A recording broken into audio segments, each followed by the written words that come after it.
দীর্ঘ প্রায় 2 মাস পর সন্তানকে কাছে পেয়েছেন মা, তাই তো চোখে মুখে এই আনন্দ অশ্রু। এভারেস্ট আর লোৎসে অভিযান শেষ করে মঙ্গলবার রাত 11টার দিকে নিজ বাড়ি চট্টগ্রামের নজুমিয়াহাট এলাকায় পৌঁছান বাবর আলী। তখন সেখানে বাবা মা বোন আর স্বজনদের সাথে তৈরি হয় এক আবেগঘন পরিবেশ। ছেলেকে কাছে পেয়ে যেন বুক থেকে পাথর সরল বাবা মায়ের। এটা বাসায় বুঝাইতে পারতেছি না এখন কিরকম লাগতেছে আমার, যে ঈদ কিভাবে গেছে, রোজা কিভাবে কাটাইছি, ও যেদিন গেছে যে যাবার কথা শুনছি তখন থেকেই মনে হয় আমি অনেক ঘুমালো মানুষ, কিন্তু আমি ঘুম যাইতে পারি না। এখন ইনশাল্লাহ খুব ভালো লাগছে এবং আনন্দের উল্লাসের কোনো শেষ নাই, এটা বাসায় প্রকাশ করতে পারবো না।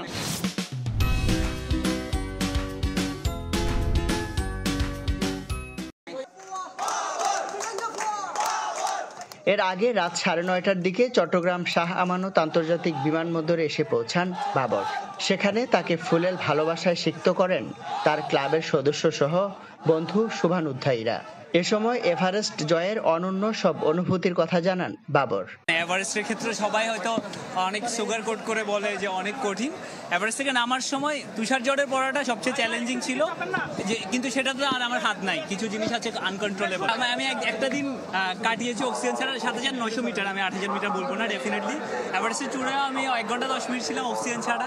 So I fail like some other day আমি কোনো 8,000 মিটার মাউন্টেন যেতে চাই, সেটা অক্সিজেন ছাড়া। প্রথম বাংলাদেশি হিসেবে পৃথিবীর সর্বোচ্চ পর্বতশৃঙ্গ এভারেস্ট ও লোৎসে জয় করেন চট্টগ্রামের ছেলে ডাক্তার বাবর আলী। ইমদাদুল হক, চ্যানেল 24, চট্টগ্রাম।